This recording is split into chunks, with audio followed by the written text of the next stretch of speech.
One shoe changed the world. Nobody believed it would.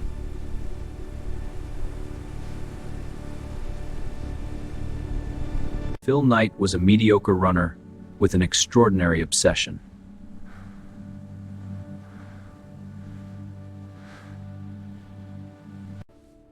His mind was never in the classroom.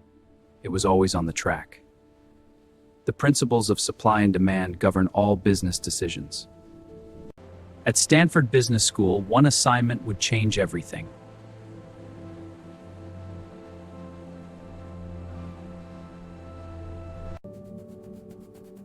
His thesis proposed importing cheap Japanese shoes to beat German brands. Japan was rebuilding fast, and its factories produced world-class goods cheaply. Knight walked in with no company, no money, and one bold idea.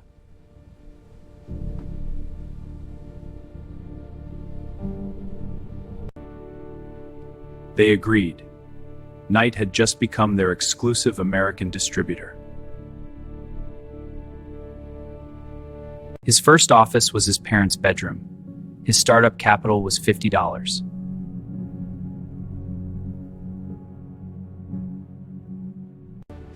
He sold shoes from the trunk of his car, earning $8 that first year.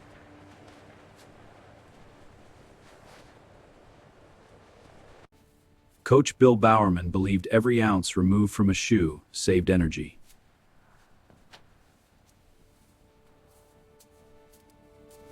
Bowerman redesigned every shoe his athletes wore, relentlessly and without permission. Knight offered Bowerman a partnership. He became co-founder for $500. From a tiny Oregon warehouse, they launched a company called Blue Ribbon Sports. 2 employees, 1 phone, and a mountain of unopened shoeboxes defined their early days. Sir, this Tiger shoe is a game changer. No, Adidas and Puma own this market, but our quality matches them. Save your pitch, we're full. The company nearly collapsed 3 times in its first 5 years from cash shortages.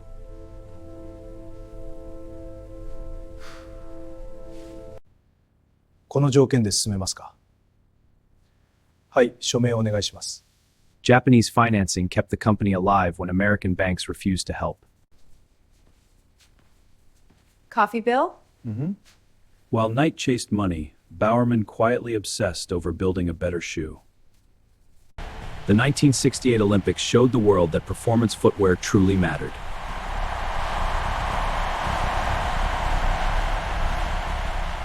A graphic design student named Carolyn Davidson was paid $35 for one sketch.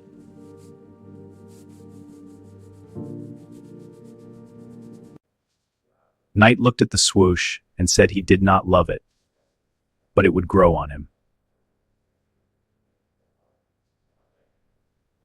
The swoosh was officially registered as a trademark in 1971, born from $35.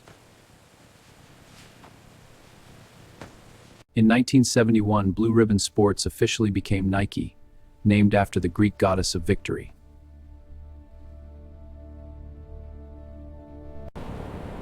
Nike was the goddess who flew beside warriors, delivering victory and glory.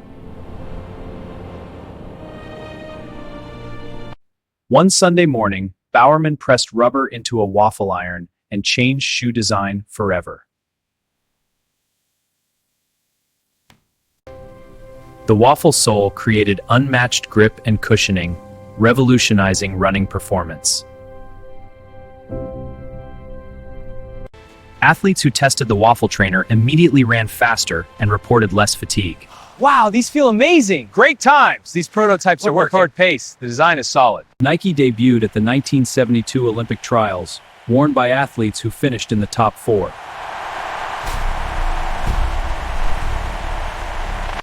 By 1973, Nike was outselling Onitsuka Tiger in America and growing rapidly.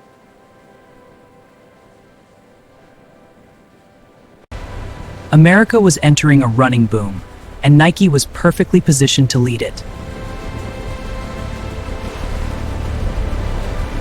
Nike built its brand around one powerful idea: the spirit of the everyday athlete.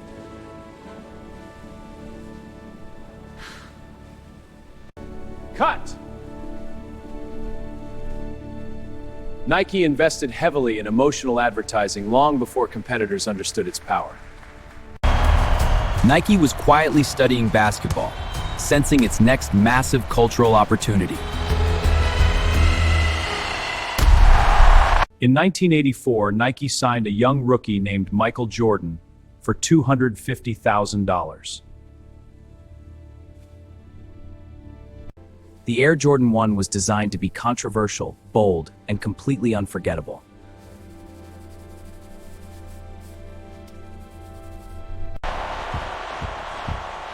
Jordan, those shoes are against the rules. They're my shoes. The NBA banned the Air Jordan 1 immediately for violating their uniform color rules. The NBA has banned a new Nike shoe design. The league cited a rule violation with a fine of $5,000 per game. Nike paid the $5,000 fine per game and turned the ban into free advertising. Air Jordans generated $100 million in sales within the first year alone. Last pair, right pair! Without planning it, Nike became the defining symbol of an entire generation's identity.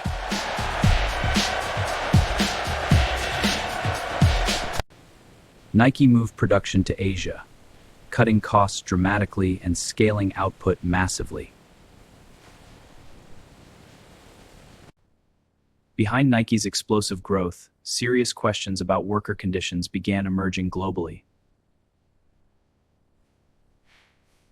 By the early 1990s, student activists worldwide were targeting Nike over labor practices. Nike's exploitation of workers is a global outrage. We demand fair wages of students. Our movement is growing. Investigative reports exposed factory conditions, threatening to unravel Nike's carefully built image.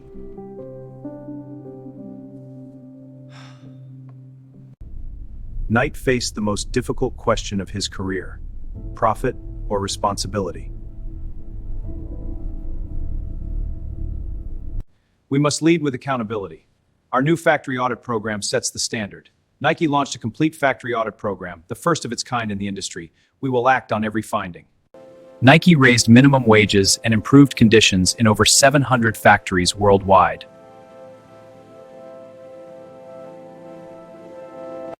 Action! In 1988, Nike launched 3 words that would define a generation forever. Just Do It was not about shoes. It spoke directly to every human fear of starting.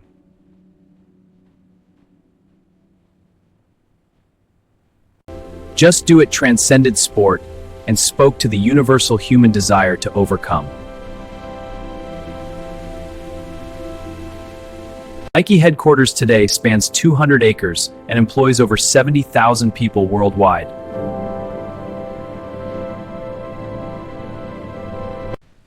Nike invests over $1 billion annually in research and athletic innovation.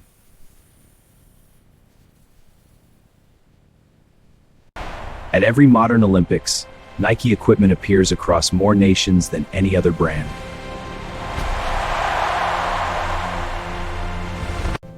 For millions around the world, Nike represents something far greater than footwear.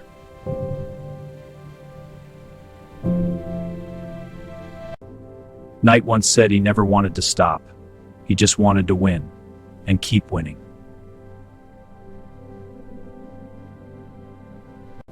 Every pair of shoes laced up carries the quiet belief that something is possible today.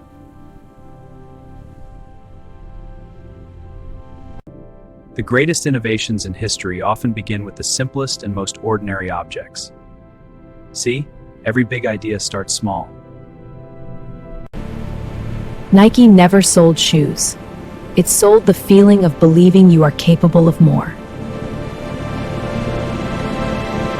Somewhere tonight, a child believes tomorrow will be the day everything changes.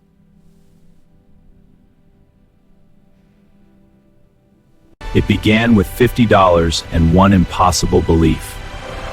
It became the world.